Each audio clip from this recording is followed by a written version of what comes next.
Donald Trump's big, beautiful bill is falling apart, and Donald Trump is the reason, as he may not sign the very thing he asked for.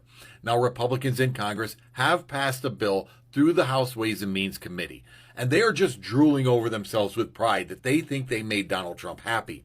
However, the Senate has said not so fast. This bill isn't going to pass because Donald Trump isn't going to sign it. Just listen to Josh Hawley. No, this bill is not going to become law in its current form, not least because President Trump won't sign it. Yeah, because Donald Trump isn't going to sign it. Now, he cites the Medicaid cuts. And if Medicaid cuts are the reason Trump won't sign it, it's because the Democrats have kept the pressure up. They have called out Republicans. They have called out the number of Americans that it would hurt. So it shows calling out the dangers of Republican policies works. But also, Donald Trump wanted certain things in this bill. He has a big wish list. He's not going to be able to get in there and make the bill work. So Donald Trump may end up being the very thing that derails his own plan. America's best and brightest are leaving. They are going to other countries. Researchers, scientists are being courted by other countries who are offering to fund their studies and pay them to relocate because they don't want to live under authoritarianism. That includes 3 Yale University professors who have studied fascism, all 3 of whom have decided to leave the United States out of concern and fear, taking their lead from the exodus of Jews from Germany as Hitler rose to power in the 30s. Speaking to the New York Times, historian Timothy Snyder, who wrote On Tyranny, highly recommend. I've read it multiple times. He writes extensively about tyranny and authoritarianism, as well as historian of totalitarianism Marcy Shore and Jason Stanley, an expert who studies fascist rhetoric, recently revealed that they're all moving abroad.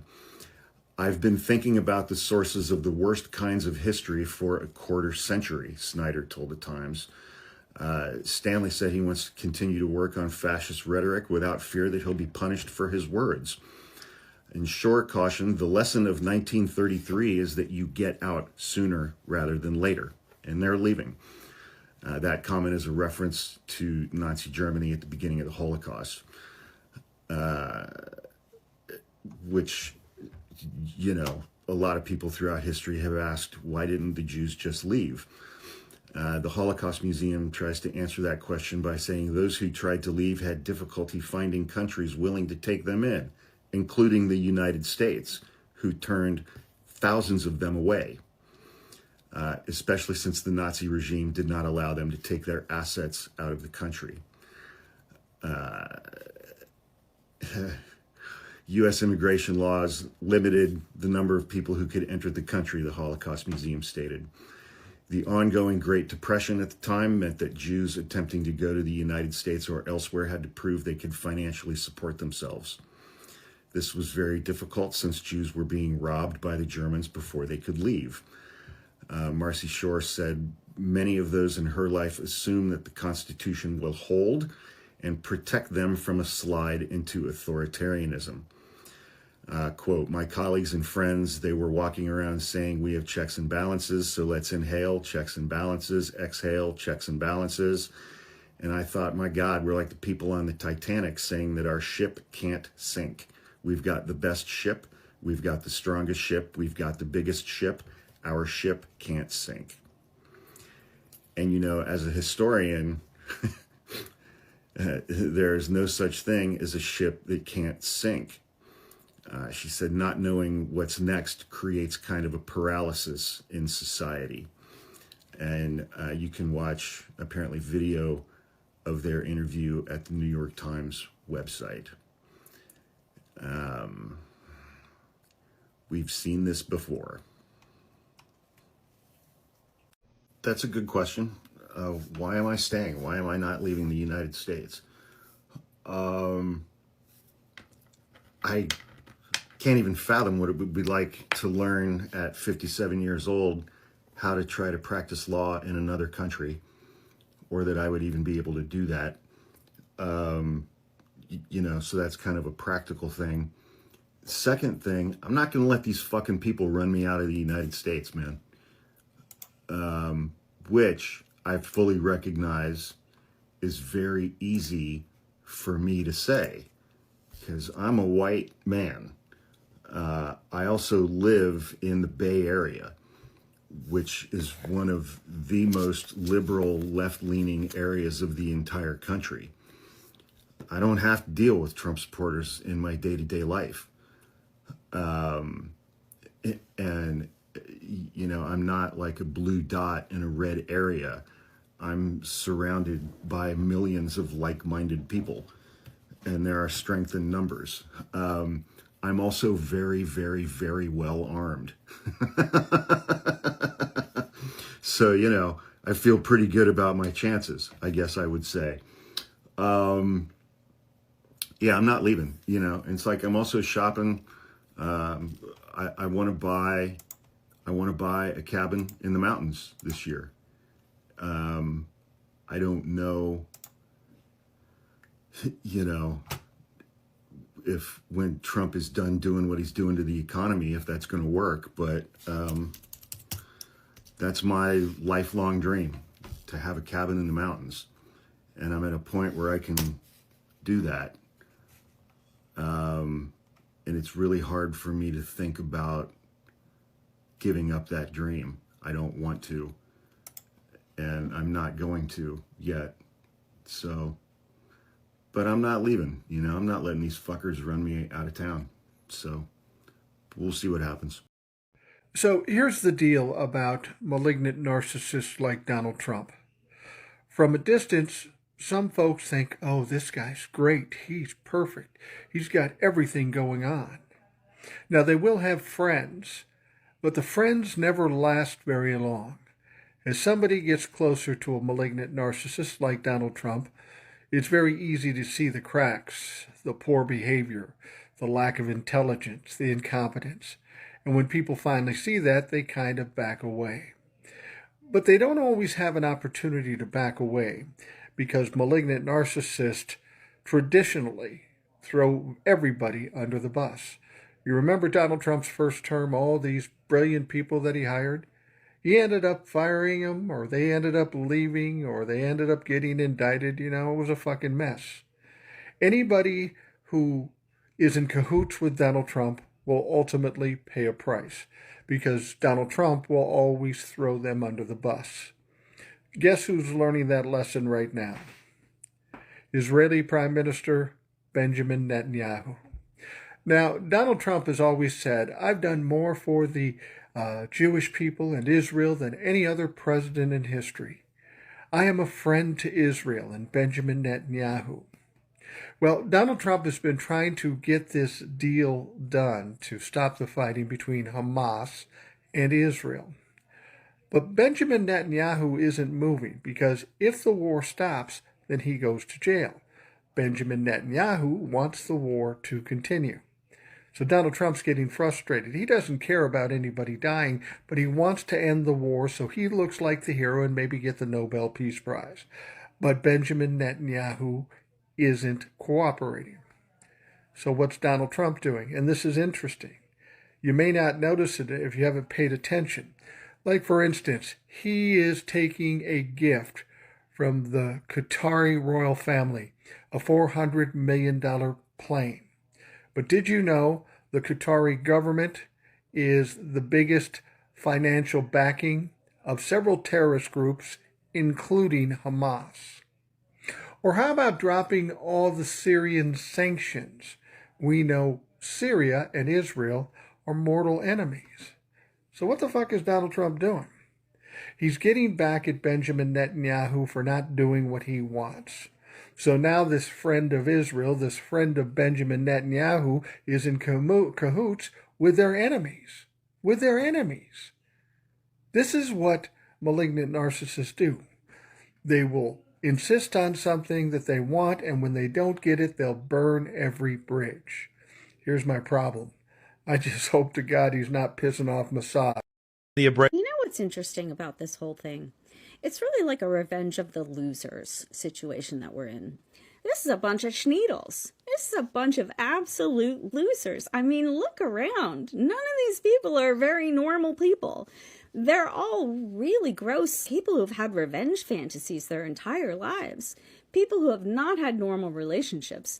People who have not had any sort of self-reflection. People who are not well adjusted. These are losers, okay? I mean, let's look. Stephen Miller? Not exactly the most normal guy, is he? I mean, Pete Hegseth is the kind of guy who everybody warned you about as soon as you hit campus in college. That's not a normal guy, okay? Steve Bannon? Ew. Ew to the ew, ew, ew, right? Ew.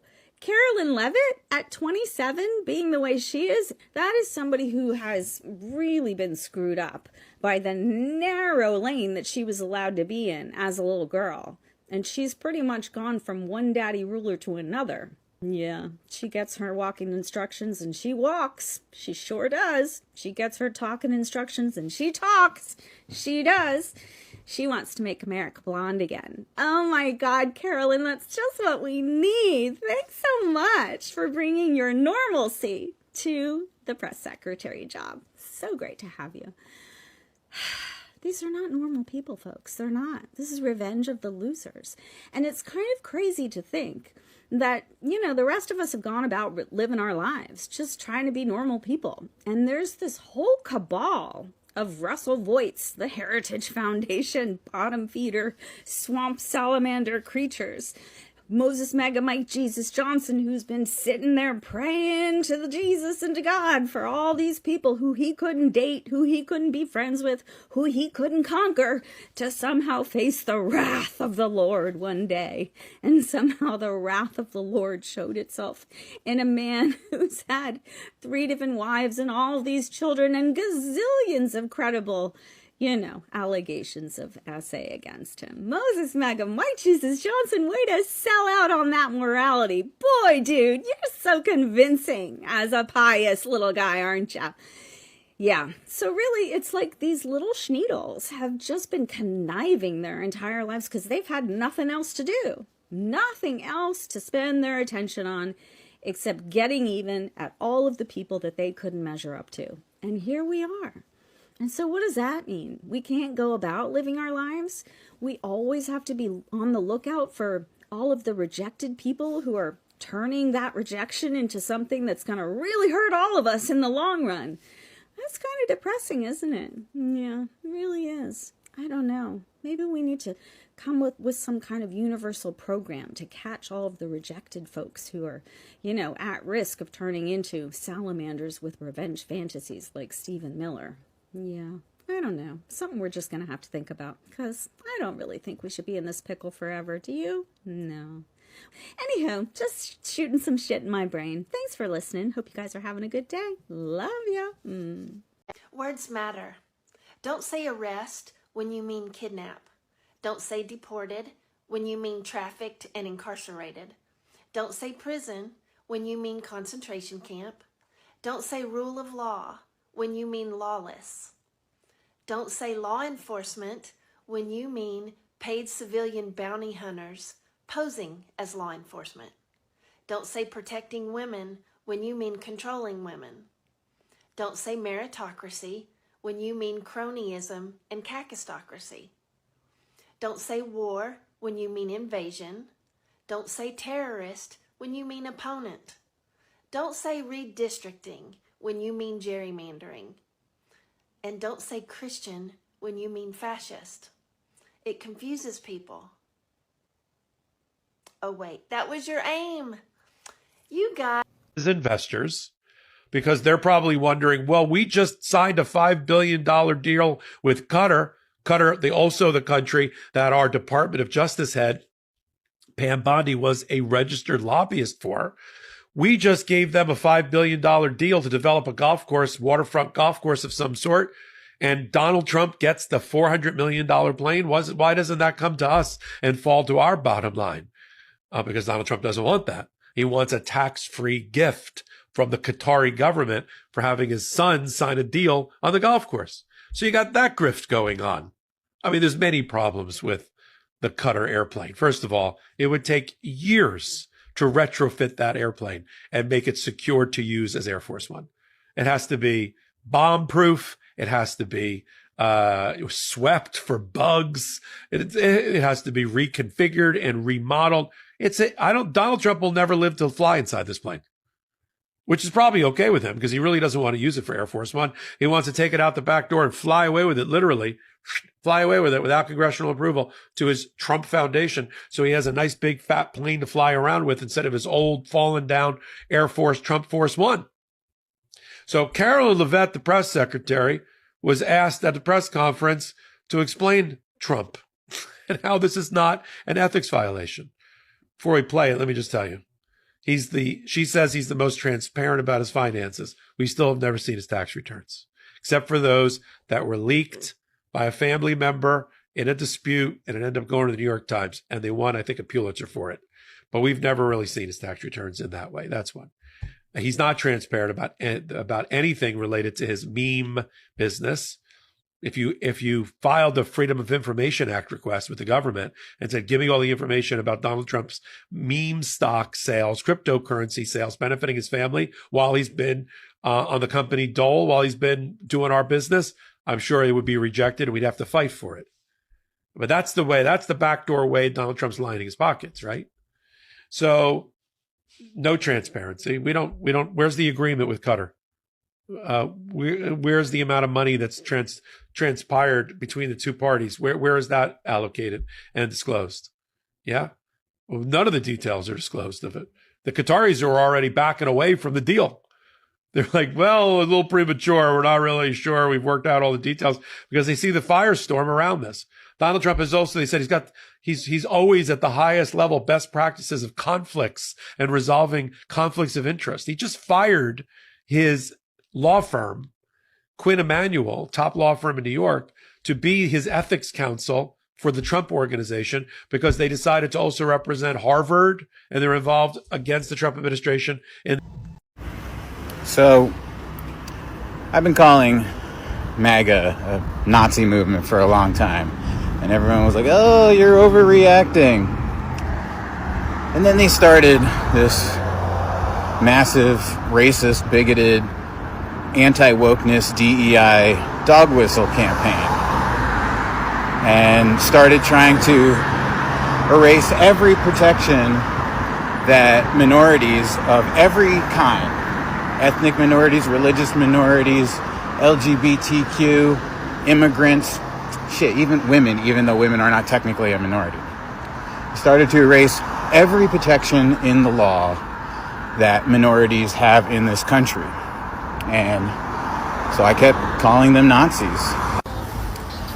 And they were like, oh, you're still overreacting.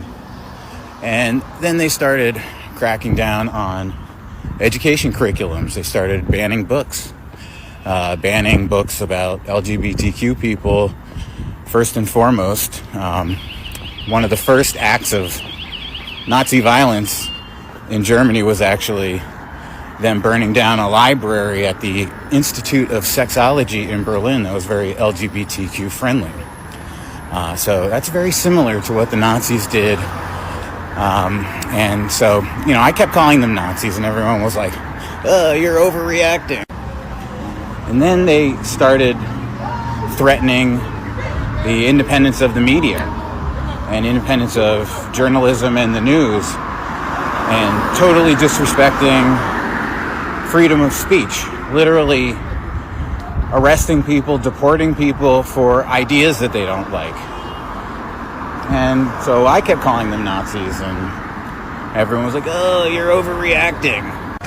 And then pretty much everyone in the circle around Trump has some Hitlerite, Nazi-adjacent quote. Like Laura Loomer just recently said, that she wants to get rid of an Indian American Democrat and replace him with a real blood and soil American.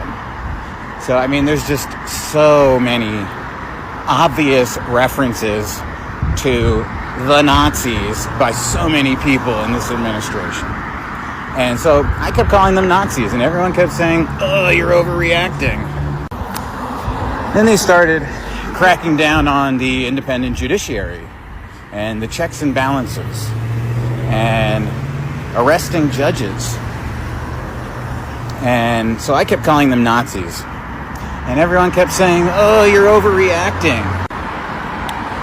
And then they started cracking down on cultural institutions and arts and trying to reshape culture and arts in their white supremacist vision. And so I kept calling them Nazis. And everyone kept saying, oh, you're overreacting. And then they started talking about doing away with the Constitution, about running for terms beyond your term limits. And so I kept calling them Nazis. And everyone kept saying, you're overreacting. Then they started using slogans like America First that are literally the exact same slogan used by the largest American groups that supported the literal Nazis in Germany during World War II. And that's like their slogan, America First. It is like exactly the Nazi supporting slogan during World War II in America. And, you know, of course, I kept calling them Nazis. And everyone was like, oh, you're overreacting. And then they started scooping people up and sending them to extrajudicial concentration camps. And then they started saying that they want 5 more and that they want to start sending American citizens to extrajudicial concentration camps. And so I kept calling them Nazis. And everyone's like, oh, you're overreacting.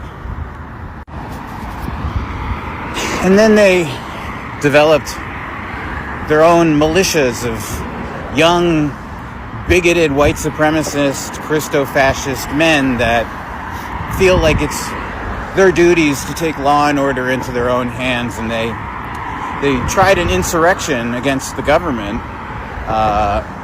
And they are pretty much just waiting for the call to action to, you know, have their own little brown shirt riots.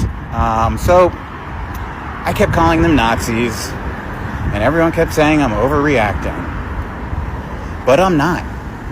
And I've never been overreacting. And the sad reality is, everyone that I've been talking to has been underreacting. And it's time to start fucking reacting. I'm calling myself out here too. While you and I were freaking out about the $400 million jet, as well as Donald Trump saluting generals of another foreign dictatorship, this is what happened on the Congress floor yesterday, 5/13/25. Official introductions for the abolishment of certain departments as well as aid programs, I guess you could say. We knew these things were written in executive orders, but executive orders are not law. We also know that this was outlined in Project 2025, but it just hits a little bit different to know that we're all distractified. I'm making up that word because Donald Trump can make up words too. We're all distractified by the nonsense that goes on with airplanes and salutes while this is happening at home on our soil in DC.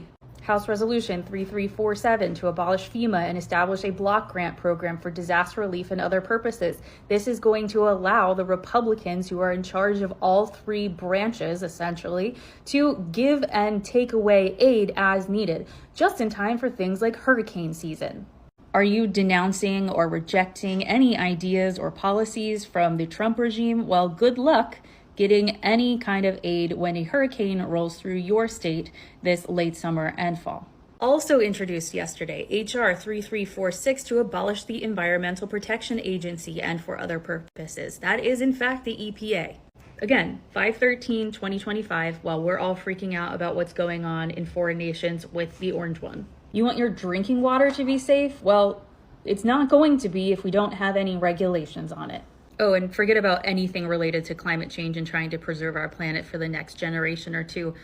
We're likely just going to burn up, I guess, turn into raisins. As a former teacher, here's one of my favorites, also again from yesterday, 5/13/25, HR 3345 to abolish the Department of Education and for other purposes.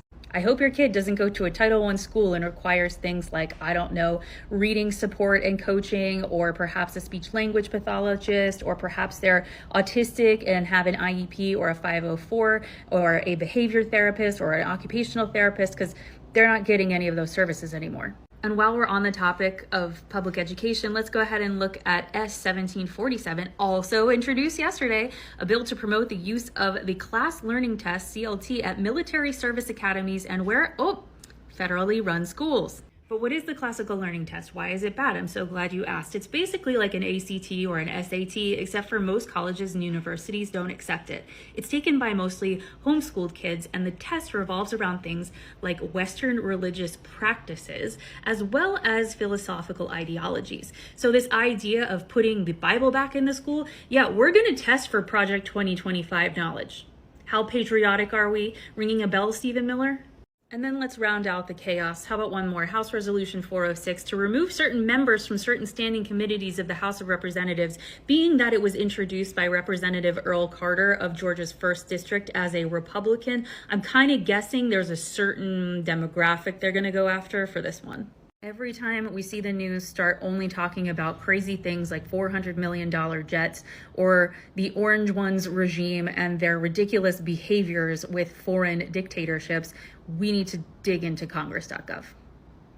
It's a distraction technique. It's flooding the zone. And all of what is going on is fully accessible, written in black and white. As always, let me know your thoughts in the comments, and let's hold each other accountable. Let's not deep dive into the wrong things too often, because I'm just as guilty. Hey, America, we need to have a really difficult conversation right now. And the reason that this conversation is going to be difficult is because, well, all of you, liberal, conservative, white, black, young, old, queer, straight, male, female, all of you are so deeply propagated and polarized that you can't see the forest through the trees. Media suppression is so real that you can't even wrap your head around the bigger picture. And every single day you wake up, you are bombarded with more of it so that you're spun up and pinned against your fucking allies. This is the conversation that we need to have. I get that capitalistic greed, racism, hate, all of this has always been the case in America. When they said make America great again, what they meant was let's normalize racism, let's normalize segregation, let's normalize slavery and misogyny and mistreating and hating everybody who isn't a white male in America. I get that none of this is new. I get that some of you want to sit this out because all of your life you have been fighting. But what is new is that our Constitution has been chewed up and spit out, along with due process, along with our checks and balances, along with freedom of speech, freedom of press, and peaceful assembly. We are under a fascist dictator. It's not coming, it's here, okay? And what's unprecedented about this is we are now allying with other fascist dictators. El Salvador, Israel, Russia, China. These are now our allies. Europe is bracing for war.